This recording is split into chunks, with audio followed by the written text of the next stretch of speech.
All right, now at our very earliest convenience, we will take you live to the NPP headquarters to get a fresh update on how their proceedings are going since they started to speak to some members for the disciplinary committee, as well as seeking to negotiate who takes that fifth slot in the top five. All right, so we'll take you there as soon as we can.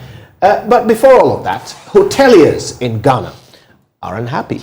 Now, they say they are reeling under a heavy burden of taxes and utility tariffs, which are collapsing their business. Now, they held a news conference this morning before presenting a petition to the Public Utilities Regulatory Commission demanding reduction in utility tariffs. Now, we're going to deal with their grievances in full, but on the issue of electricity, there is a reason why prices and tariffs keep going up. Isaac Kofi with our research desk joins me with the facts.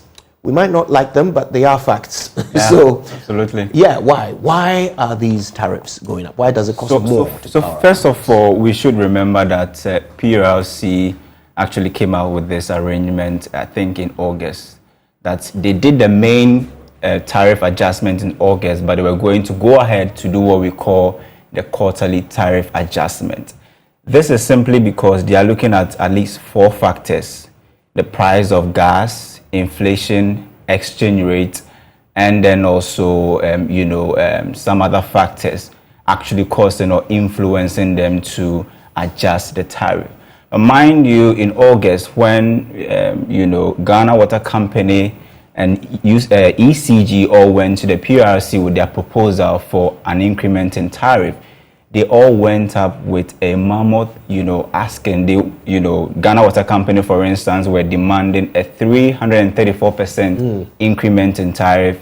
ECG was demanding 148% increment in tariff. At the end of the day, in August, ECG got 18.3% of what they asked. Now, Ghana Water Company Limited also got 6.5% of what they asked. So if you look at this year, for instance, the number of times PURC have actually adjusted tariff upward has been the third. This will be the third time in September. Cumulatively, for instance, if you look at electricity tariff, we are talking about 60% in terms of mid-2022 till now. Tariff have been adjusted by more than 60%. Why are we seeing this quarterly adjustment? It's simply because of the agreement we had in our IMF program, that in our ECF with the IMF that is going to give us some $3 billion, in order not for us to pay for under recoveries and all of those things, PURC is going to make an arrangement to make sure that they adjust tariff quarterly. So you may not get the 334% or 148% upfront, but we are going to stagger the increment and give you 4%, 25%, 24% every month. But if you compare this upward adjustment to what we had somewhere February this year, that is relatively lower. And in terms of the bracket that is going to affect, it's going to affect non-lifeline consumers, those who consume, for instance, those who consume more than 30 kilowatts hour, they are going to experience this form of, increment. But the baseline for this argument is that there are some four factors that I mentioned: exchange rate, inflation, the price of gas, fuel prices, and all of those things influencing or compelling the PURC to actually go ahead with this tariff adjustment. I mean, we did hear that we should expect these to be quite regular under an IMF program. Is that also one of the factors, going into the regularity of increase? Of course, Kojo, if you look at the IMF, there are conditionalities that you have to meet to get certain disbursements. Although we've had the first tranche of the $3 billion, which is around $600 million, the second tranche will be based on meeting certain conditions. And I'm sure that, this tariff adjustment and all of those things, although may not be explicit, but there are some indirect things that we have to do to make sure that we get to this level, because we don't want to see an energy sector that generates a debt burden of $1 billion again. We don't want to pay for 500 million excess capacity again in a year and all of those things. come to think of it, we are owing IPPs about $1.7 or $2 billion, and we are asking them to come for haircuts. So PURC must make sure that they put measures in place to make sure that, you know, they are able to get the revenue that they actually have to get in a certain fiscal year, and then also not go ahead to pay so much. But I understand, you know, the industries that have been affected. If you look at inflation, for instance, exchange rate, and all of these things that is affecting the PURC is directly affecting, you know, the industry as well. So if you go ahead to increase the tariff, then it means they are suffering a double whammy. So yeah, at this moment, there's an agreement in the IMF program that compels us, or, you know, it tells us to vary tariffs every quarter. Right. Now, in the studio, we have Dr. Edward Aka Nyamiche Jr. He's the president of the Ghana Hoteliers Association. And we're also joined by Dr. Eric Obute, who... Thank you both for your time with us. Thank you, Kojo. Afternoon. Right. So, I mean, serious business. Some of your members are crying foul, suggesting that water bills alone could lead to the collapse of their businesses. Surely. That yes, Kojo, right? Thank you so much for the opportunity. In actual fact, today's press conference was focused on the tariff adjustment for February, March, April, and May. So it's not about the very recent adjustment which will take effect from 1st September. What happened was that in January 2023, PURC announced tariff adjustments, as they had indicated in 2022 that there's going to be the quarterly adjustment. They announced 8.3% for water. I can't remember what they announced for electricity. So we were expecting an upward adjustment of that 8.3% for 1st February. February comes, we receive our bills, and our adjustment has gone up by 167%. Oh. Yes, Kojo, that's exactly what happened, 167%. This was across board, all hotels? All hotels, all hotels. So we petitioned them back and forth. Initially, they said it was part of the customer reorganization exercise. Later on, they said, well, there had been a mistake because we are supposed to be in the non-residential category, and they had migrated us erroneously to the other commercial category, which was why that 167%. So we're going to investigate and correct it. Only for them to come later when the 1st June adjustment came up to say that, oh, actually you are in the commercial category, not even other commercial, in the commercial category, which is why your rate is the 30 Ghana cedis per cubic meter. And this was from the PURC? It was from the PURC. So we again petitioned the Ghana Tourism Authority. They wrote to them, but they've not been able to arrange for a meeting. And so we decided to have this press conference to explain the issues to the public and to the government to come in. So that's where we are.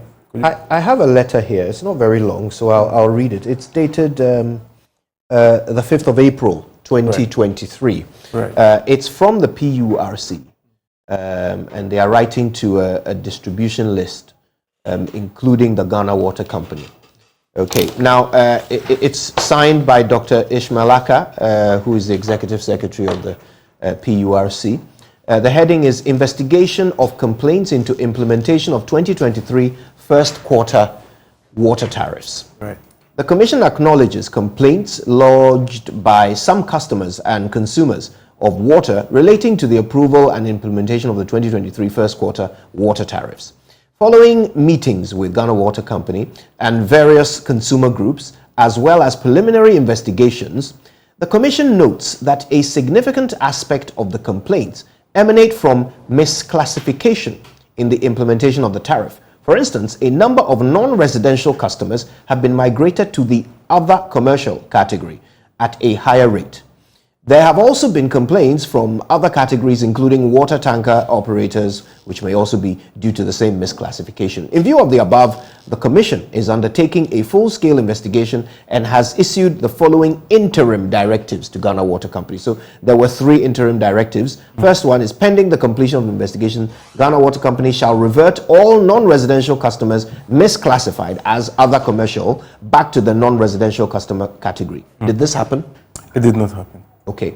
2, all Ghana Water Company water filling points for water tank operators. Well, you wouldn't know about this one. You're not a water tank operator.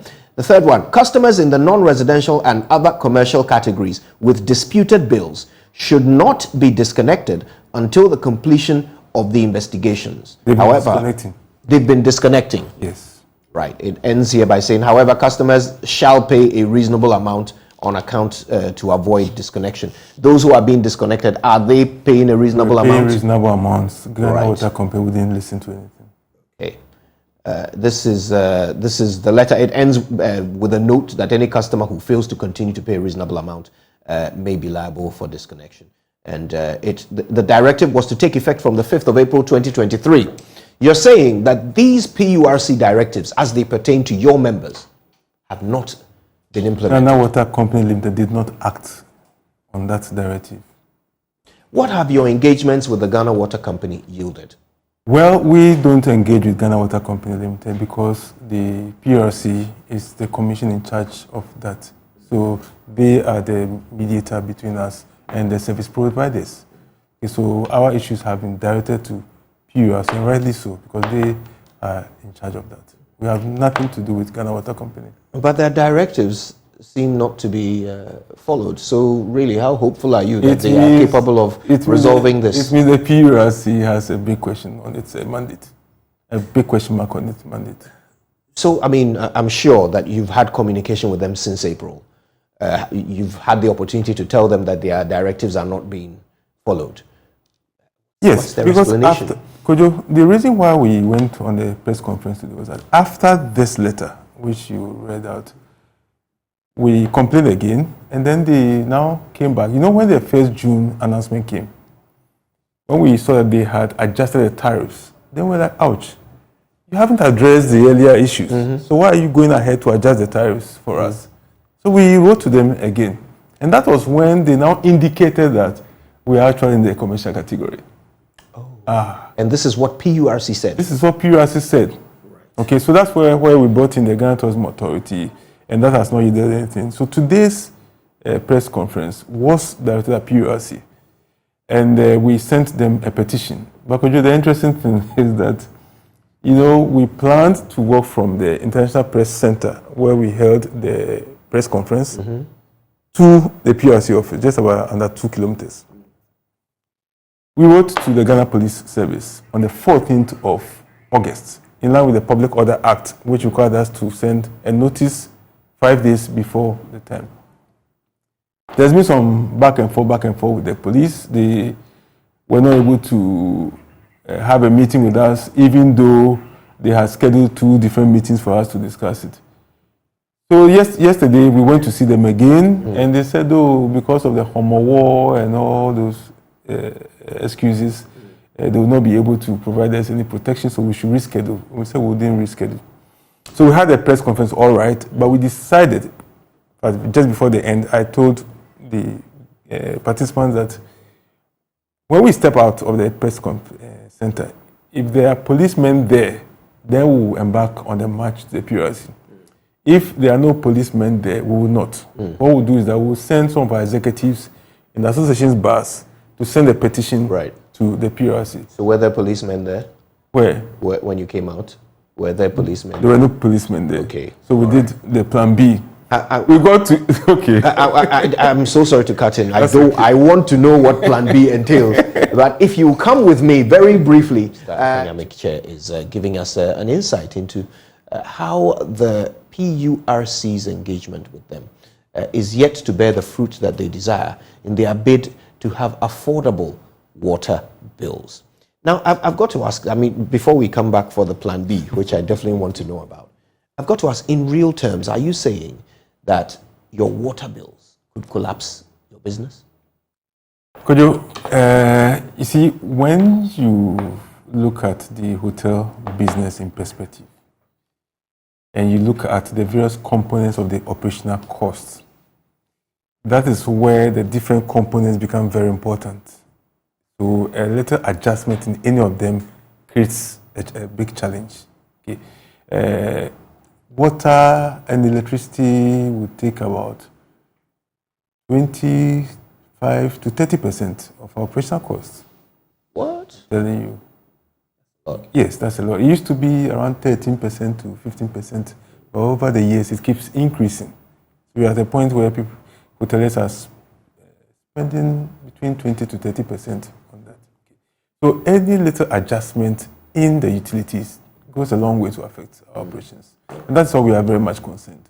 We'll come back to the numbers and how they affect the customer as well in a moment. But plan B, what happened? So, Kojo, the plan B was that since the policemen were not outside of the press center, we decided that some of the executives should go in the bus, and I joined them. We got to PURC office, and guess what? The police were there. Oh. Okay.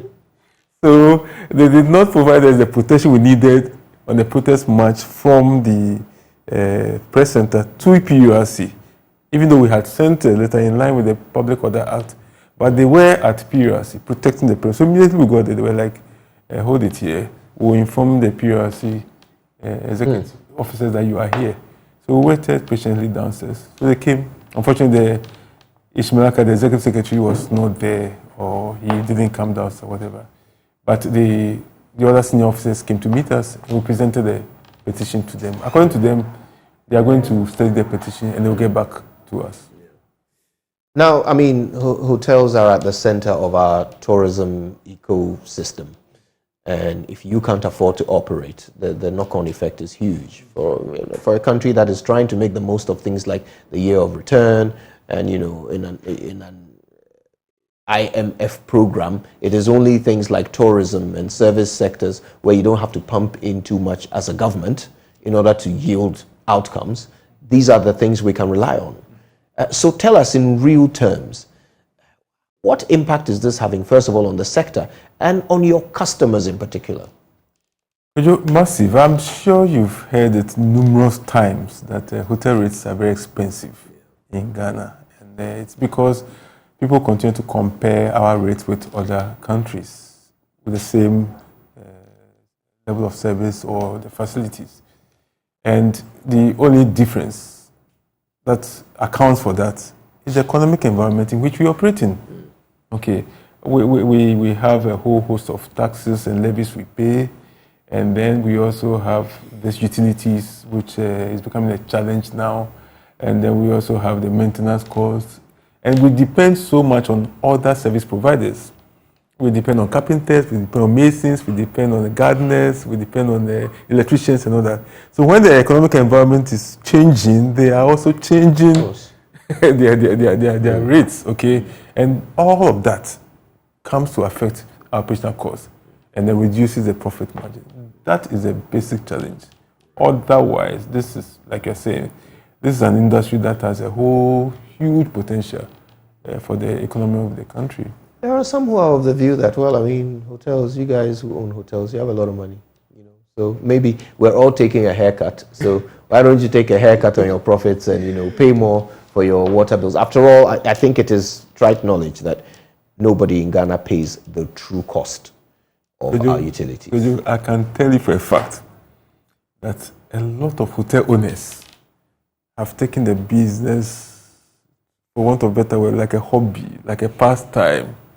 So even when they are making losses, they take money from other businesses to invest in it. So when you see this massive building, massive structure there, the financial issues going on there, you can never imagine. I've received several calls from the upmarket hotel, 3, 4, 5, on this water tariff between the February and May, amounting to 400,000, 500,000, which have become debts in their books because of that 167% adjustment. Okay, so it's not as lucrative as it looks or as it appears. Hoteliers simply try to operate with the basic business principle: inflows, outflows. You strike a balance, you have your profit margin, and the more risk you take, the higher the profit. So when you invest more, you are likely to get more. That's why it appears that, but it is not an easy business. Have hotels considered the option of rationing water use, or at least reducing your waste? I can tell you that a lot of hotels try to manage their costs. as much as possible. I do know that some have even been using solar energy. The challenge with solar energy, and I hope the energy minister is listening, is that at one point there was this policy, energy policy, that when you generate excess power from solar, you're able to sell back to the grid. And so a lot of people were going to it. That policy was truncated. So the incentive to go into the solar is becoming a bit funny because the initial cost is massive and huge. And if you're not careful, you run. But with water, I do know that some are also going to borehole. Yes, borehole and all those things.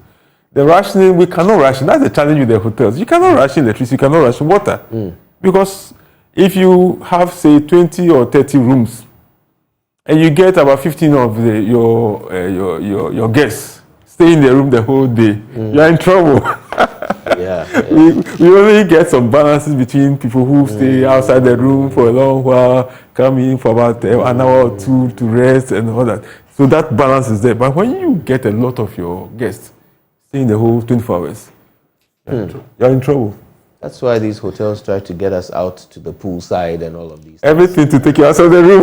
You see, I get it now. Yeah, it must be a very tricky and precarious business to run.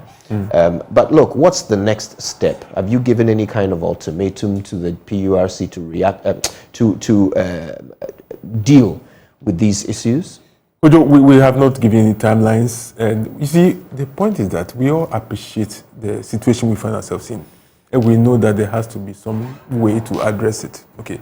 What we are against is that approach of creating that uncertainty in the system that increases the woes of the business person. Because you said you are increasing the tariff by 8.3%. So where from the 167%? We don't notice nothing. There's jumps on you, boom. Those are the things that we are trying to get the agencies and the commission to avoid going forward. We don't want to give any time, and PURC should look at the petition we've sent to them. It captures everything. They should study it carefully and see how unfair they have treated us, and we hope that they will be able to address it. So we are just sitting back. You see, in all this, we are counting on the sector minister, Dr. Awal. We are counting on the finance minister. We are also counting on the Parliamentary Select Committee on Trade, Industry and Tourism. Unfortunately, we copied them on all of these things, but we are not getting any response from them, and it's just unfortunate. Well, they certainly watch this show, so let's hope that it doesn't fall on deaf ears and you get some collaboration with them. Thank you so much. Ishmael Aka Nyamiche. Edward. Ishmael is PURC. Yes. Edward Aka Nyamiche. Yamike, yes. Happens to be my senior from and he is the head of the Ghana Hoteliers Association. Right, there's more to come on The Pulse. I don't want you to go too far. Grab yourself a cup of something warm. Come back here in a few minutes.